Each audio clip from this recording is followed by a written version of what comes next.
Welcome to the coach trip. 7 couples on a 30-day tour of Europe. For some of them, it could be the holiday of a lifetime, taking in some of Europe's most famous sights and cities. There's only 2 days that have been best days of my life is when my little girls were born. This has been the best day. But for others, it could be a complete nightmare. Can I just add, there's a bit of a problem with personal hygiene here as well. It was a cruel and thoughtless thing to do. And you'll never make it as a singer because you've got no talent. Oh, you have to. Oh. You ignore him if anybody's got no talent. The big bird and the tattooed lady, common as muck. This is no ordinary coach trip, because if you don't like the people you're travelling with, you can vote to send them home. No, can I just stop this vote now? Because this vote does not need to go any further. You must really hate us. I think you owe us an apology.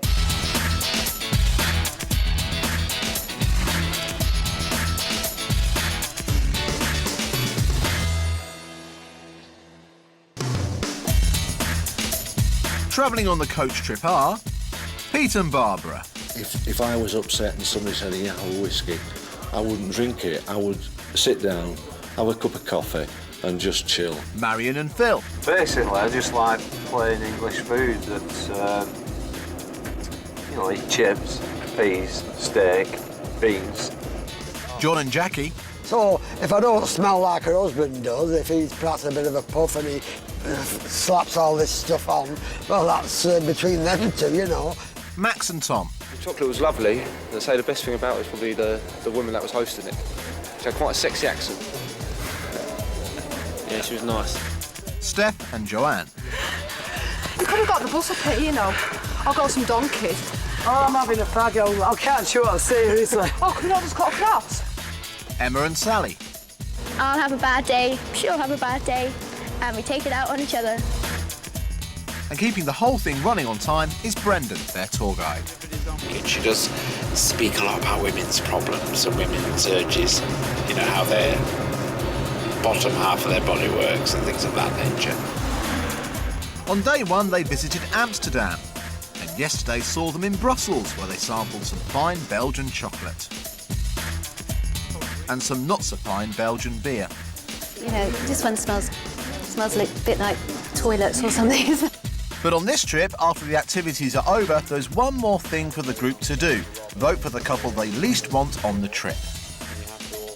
On day 1, Rob and Eva received a yellow card, a warning from the group to improve their behaviour.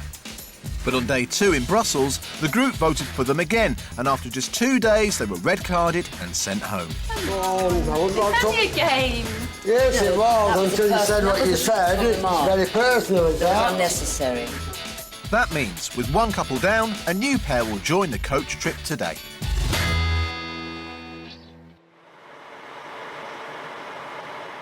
It's 8 o'clock in the morning, and tour leader Brendan is concerned. The younger members of the group have overslept, and the coach trip is running behind schedule. Morning.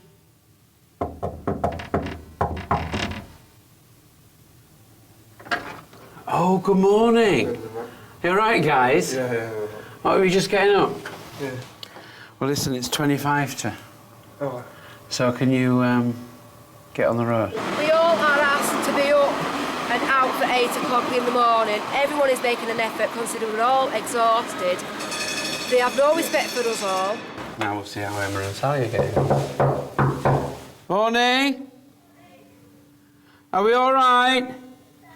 And it's spoiling it because we're not on time to go anywhere. Yeah, it's making a big rush. Late. I mean, this is it. The older ones are the ones that seem to have the better stamina, isn't it? You know. It's a bit much. They're not going to have any breakfast. They're not even going to get a drink of coffee or anything. Good morning. Afternoon. Good afternoon. 1 hour behind schedule, and the coach trip is finally ready to leave on its 130-mile journey to Koblenz in Germany. As the group will be spending several days in Germany, Brendan feels it would be useful to learn some German phrases. Brendan had the idea that as we're in Germany now, we should all know a bit about the German language, which to me is an excellent idea, there are a few sentences that we'd like to go through. And we'd like you to put more, more passion into it, oomph. Bit of Germanic has to come in, because obviously we're on our way to the Vaterland, as they say. Sorry? Oh, no, we have not. No, thank goodness, no. So anything like that, thank you, John. We don't want anybody arrested. The war ended a long time ago, thank goodness. Okay, so number 1, Emma. Kellner, da ist ein Schussli Spieß in meine Suppe. Very good, very good. Number 2. Entschuldigung, stört es Sie, wenn ich Sie eine Weile anstarre? Ich möchte mir geschickt eintragen, damit ich davon träumen kann. Very good, excellent. Every time I had to say something, I could hear my voice booming out. I felt like the spirit of the Third Reich was moving through me. I found that quite worrying. Phil, for dessert, I'll have apple tart. Go on. Fritz, get that apple tart over here.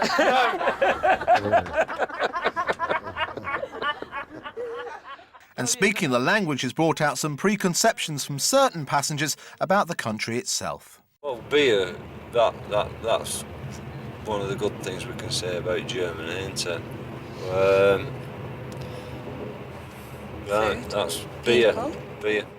We've got to impress them with our knowledge, these Germans, because all the time they tend to think that they can nick the towels, nick the bodies they have on the beach, these chairs and everything.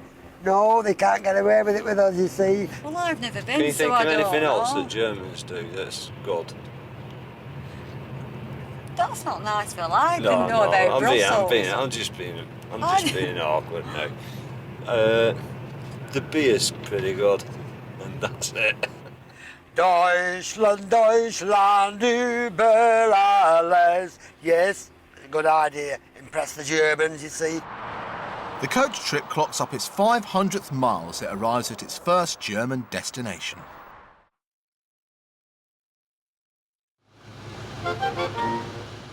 Koblenz lies in western Germany, close to the border with Belgium and Luxembourg. This ancient city is steeped in history, which is immediately evident in the variety of castles and historical buildings which grace both the city centre and the surrounding countryside. It is the economic and cultural centre of the Rhine region due to its unique position between the Rhine and the Moselle rivers. But before any sightseeing, it's time for a traditional German lunch, and Phil's nervousness about foreign food is put to the test. You can either have tomato soup, vegetable soup or onion soup, followed by a toastie, or you can have bread with boiled ham. Or you can have a big Frankfurter sausage with fries. Phil, what do you fancy? I fancy egg on chips. So he knew what was on the menu, and he asked for egg and chips. Which, we're on the Rhine, you know what I mean? Is it beautiful? And he wants egg and chips. You know the ham sandwich? It's just an ham sandwich, isn't it? Yeah, it's bread with boiled ham. Bits of it like Yeah, that. well, it'll be just laid on top probably. Yeah. It's not fancy boiled ham. No, it's not fancy, it's just ordinary. So it's similar to English boiled ham, but it'll obviously be German boiled ham. He wants English boiled ham. That's what he's is it like English boiled ham? Well, how can it be English boiled ham when we're in the middle of the Rhine Valley? But c'est la vie. The bread with boiled ham. Whether to frame that or anything. Where's the bread? I just expected Shall I lower it down? a boiled ham butter. I'll have to break the onion. Cheese has been on it. It's just butter. Drop off it. Butter. Butter.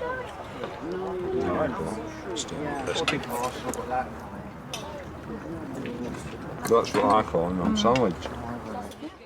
So Phil has made his own lunch, but the rest of the group seem more impressed with what they're served. Is yours as big as that then? No. Unfortunately not. Oh my God. After lunch, the group are given time to wander along the bank of the Rhine with the help of a local guide. They head for the famous Deutsches Eck, literally meaning German corner, which is the point at which the Rhine River meets the Moselle. It is overlooked by a massive statue of Kaiser Wilhelm I.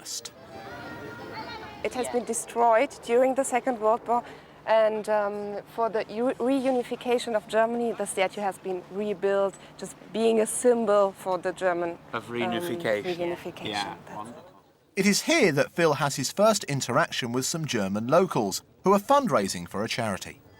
We got a better deal. Are you a man or a woman? I'm a man. Oh, thank God for that. I always thought German... I have to do that. I always thought German women were rough, but by God... I thought that German women were rough. I need to sell this one for any kind of money or any... For any money? Yeah. Yeah, but I tell you what, I'd fancy my chances with you. Bloody hell.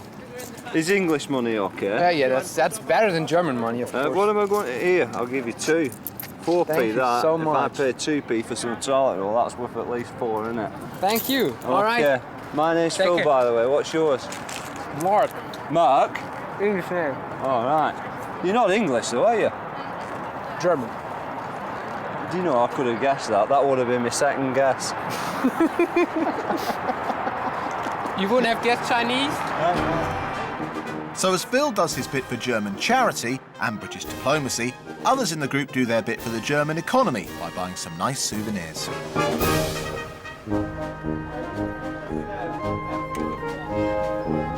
Hey up.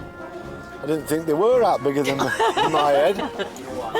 Does it not suit me?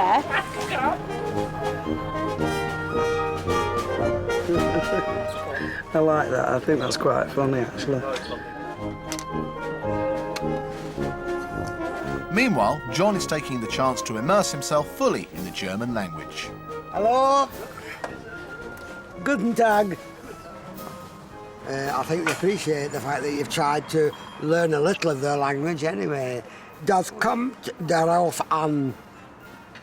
In English, that means that depends, you see, on whether I can read it out properly to you. But es macht nichts. That means it doesn't matter. And it doesn't. As long as I try to do it, I suppose you'll be able to try and understand it. Governor, showing your shoes. The group are in good spirits after the stress of Rob and Eva's departure yesterday. But due to their exit, the tour is now 2 passengers short. What they don't know is that Rob and Eva's replacements will be joining them very shortly. Coming up in part 2, the group visit a spectacular castle. Is there a resemblance? Can you notice it? And before today's vote, the 2 new people get to know their fellow travellers. The 2 birds, the big bird and the tattooed lady, common as muck.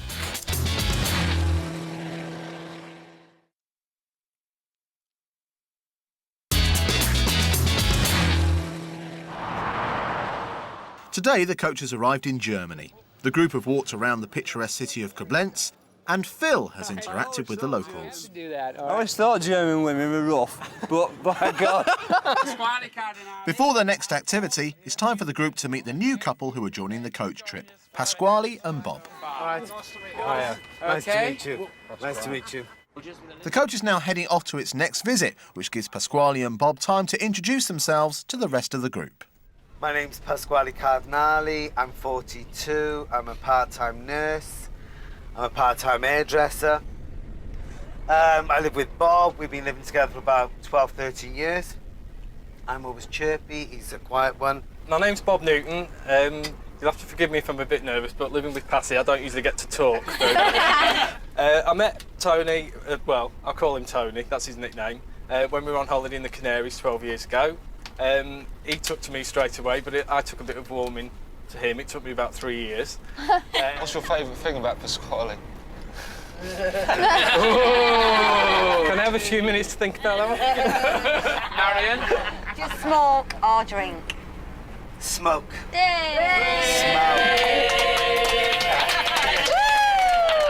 So you're a part-time hairdresser. Do you think you could do anything with my barnet? I brought my scissors and comb with me, so if someone wants tired, you all seem a nice bunch. But I will do his hair tomorrow. Pasquale and Bob seem to be making a good first impression, but not everybody is impressed. Yes, John? We missed both the question and the answer because we couldn't hear. Right, OK. And would you like to ask Bob a question? I can't think of one at the moment. OK. John just came across as a little bit rude on the coach earlier when the new guys got on. And I know he couldn't hear them or whatever, but he was being very kind of blunt and just a bit rude and kind of interrupting. The second visit of the day takes the coach to the picturesque Stolzenfels Castle. Dated from 1250, its ruins were reconstructed in the 1830s for King Friedrich Wilhelm IV of Prussia. It has now been restored in the neo-Gothic style and today serves as a museum. The castle is situated halfway up a hillside, and for most of the group it's a relaxing walk to the top. But not for Steph and Joanne. You could have got the bus up here, you know. I've got some donkeys. Oh, I'm having a fag. I'll catch you up, seriously. Oh, can we not just cut across? Quite seriously, I'm going to catch you up in a minute. Bugger off. We couldn't believe it when we looked down. We'd gone up 2 or 3 more bends. Steph was struggling a little bit, but then she'd actually sat down for a fag. Did tell us it were a mile walk. We couldn't believe it at all. Bloody hurry up! Half an hour later, and Steph eventually joins the rest of the group waiting at the top. Fabulous. Take me a while, but I'll go next. Good. Hooray! I expected a little bit of a walk, but not as long as this. It's too far. For me, anyway. I'm not the fittest of people. While Steph catches her breath, the group start their tour of this impressive castle. Dit gaat Löwenhasel. That's a big improvement.